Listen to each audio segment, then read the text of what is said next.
Let's work on today's technique. For more information, click on the link below.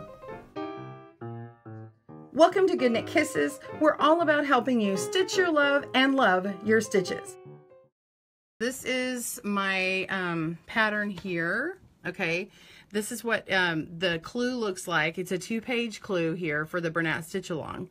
So if you're working on needles, okay, so the colors that they used here are contrast A is dark gray, contrast B is Sonoma, contrast C is almond, and you have 3 balls of A and then 2 of B and C.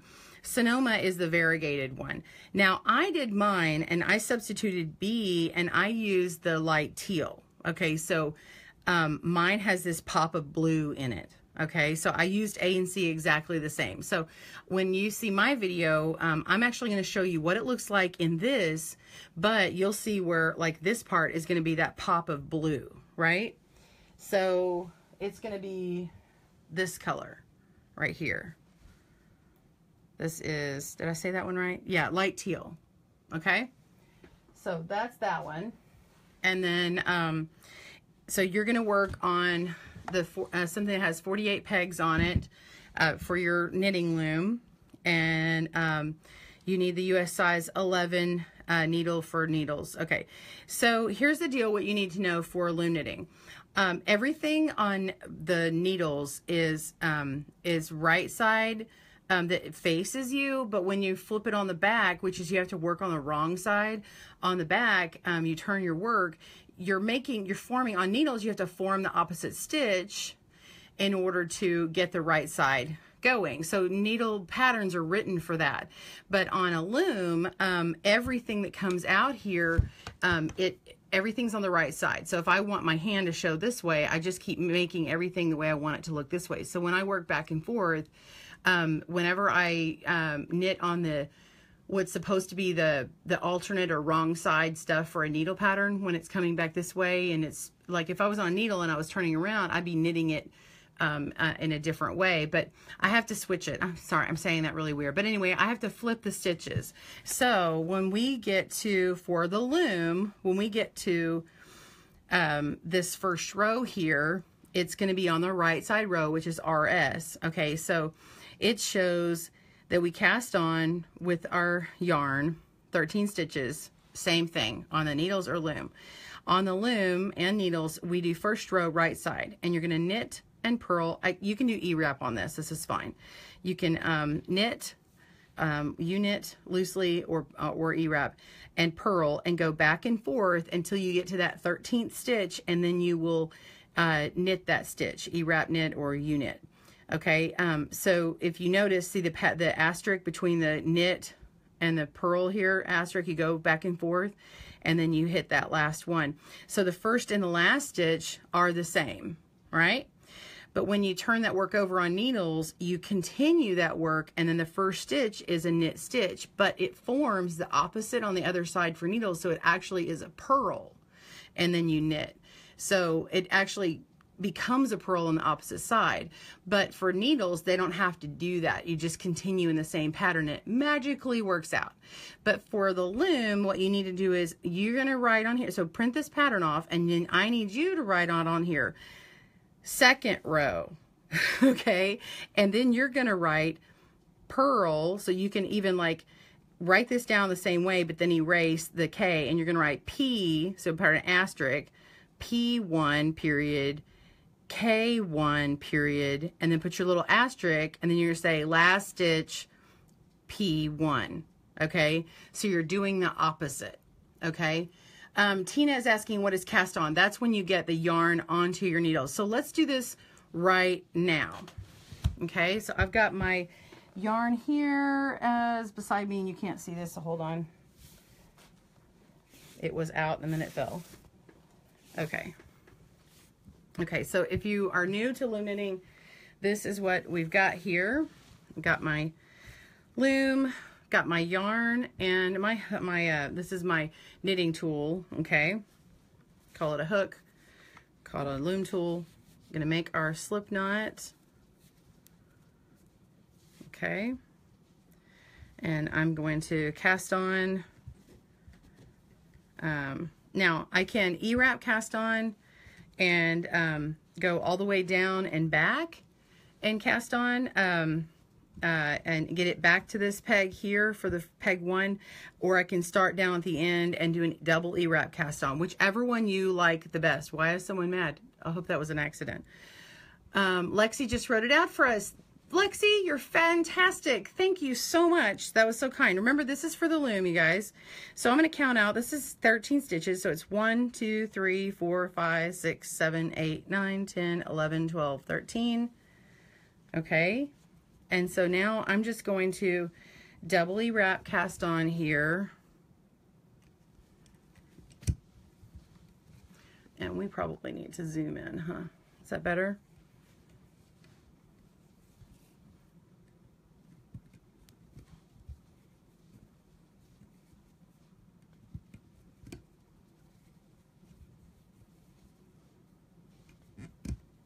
So I'm E-wrapping, I'm going in one direction, and I'm double wrapping 2, and I'm lifting the bottom over the top. Double wrap, lift the bottom over the top. Double wrap, bottom over the top. So this is a double E-wrap cast on. Cast on is just getting these stitches, getting the first stitches on, getting the yarn onto your tool, whether that's on the needle, whether that's on the loom, same thing. Almost there. Now there are no slipping stitches. You will work every single one. Why double E-wrap? I'm just doing this to save time right now. You could start on, you could start your slip knot here and E-wrap all the way down to 13, and then E-wrap back, and then lift the bottom loop over the top. You could half hitch cast on. I'm just trying to get the one back over to the right here. The reason why I'm doing it this way instead of going the other way, you could go either direction. I'm gonna do this because this matches a needle pattern, and I'm going to keep it consistent throughout the week. So whenever I start on needles, and I'm a right-handed knitter, my stitches all start, like if I was looking at this, like say if this is a knitting chart, I'll look at my knitting chart, the 1 is on the bottom right. So row 1 is here and stitch 1 is here, and you work this direction when you're a right-handed knitter. And then row 2 works this direction. Okay, so I'm working right to left for all my odd rows and left to right for my even rows. Okay, does that help? Okay, and then now for the first row, we are going to knit. Okay, so we're gonna wrap that, I'm trying to do this with my pen, hello. Gonna knit that stitch, and then we're gonna go down here and purl the next stitch. So we're gonna put our yarn down below our stitch, and we're gonna scoop it up like getting a pearl from the ocean, take that loop off, pull the old one off here, and put the new loop back on, and then tighten that up a little bit, okay, but not too tight. And then we're gonna E-wrap this one, and then we're gonna go down below, and you can leave this unknit here, you can just wait, and we'll knit these over in a second. Go down here and lift that bottom loop up, take the old off, put the new on, E-wrap. So we're going to continue going down and E-wrap and knit all the way down the loom.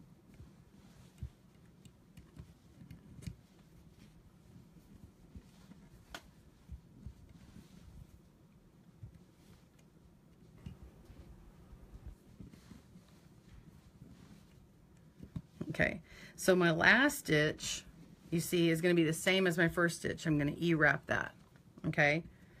So now that I've got that done, okay, I'm going to do the opposite here. I'm going to purl knit like this. So I can go down here and I can purl that first stitch. Don't slip it, which is skipping.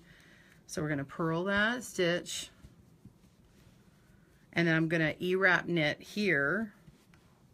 Okay, And then look, I've got this one that I have to knit over from the previous row. It works really nice because I can keep up with my pattern if I do that. I can go down and go, okay, I'm gonna knit the purls and purl the knits, right?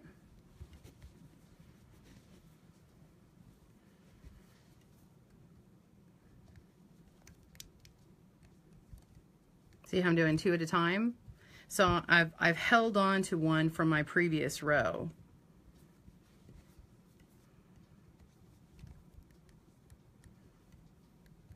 Look at that. It makes it speed up, right?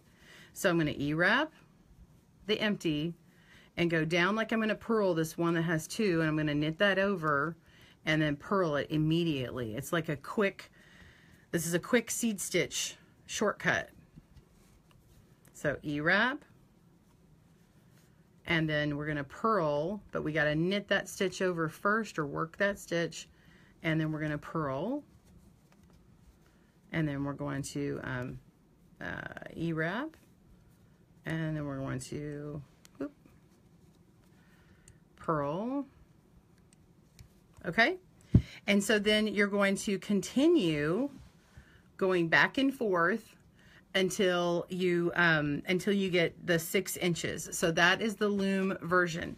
Then you will cut your yarn, or break your yarn after you get the 6 inches. Oh, and you need to end on a row 2. So you're gonna finish at the right. Okay, so you're gonna, when you finish this second row here, you're gonna finish on the right, and then you'll break your yarn like that. You can break it. I just pulled it with my hands. And then you're going to add in your, let's see, make sure I'm at the right thing. Okay. So you do this section first, and then you go in next row, and you're with the right side, you're with C, you're going to knit. So you would get C, come over here.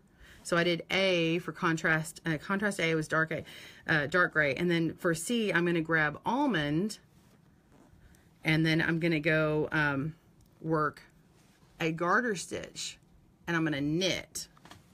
So I need to get my, oops, I grabbed the wrong one. I need to get the right color. Is this Sonoma here? No, this is vintage white, but it's close enough. No, here. I'm just going to use my green. I don't have the right color in front of me, but that's all right.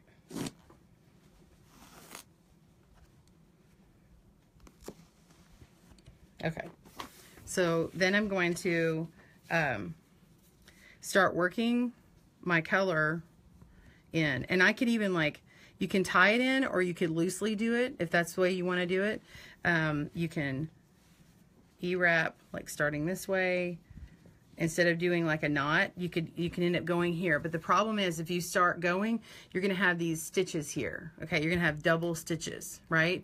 So if my first row is E-wrap, or knit or whatever, you can't pre-wrap with an E-wrap because you've got these left over. So you've got to finish by knitting over all of these on row 2. So you go through, knit those.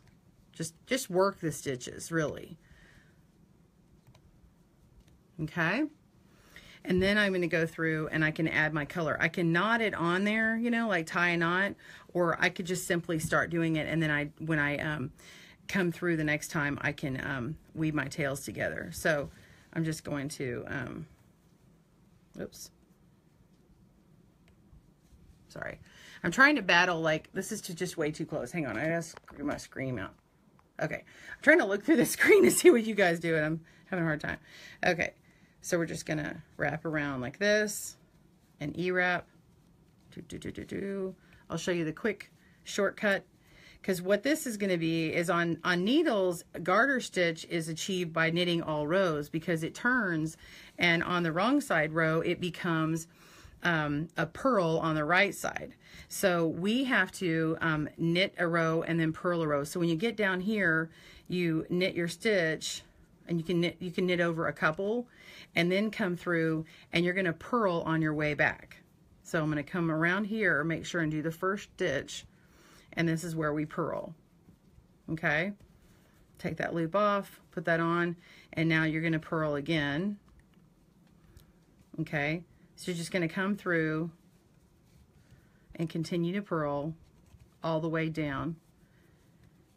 And then on this one, we want to end on a, let's see, we want to end on a knit row.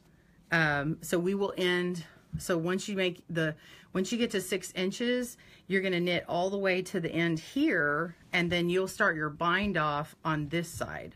So you'll work your bind off from left to right, and you will have, so you're going to look at the pattern. Okay, you'll have to download the pattern to see how long you knit and alternating the different sections, and then you'll be able to bind off. And I have videos on how to do the basic bind off on my channel, on GoodKnit Kisses YouTube channel. Thanks for joining us today, where we help you stitch your love and love your stitches. See you again soon.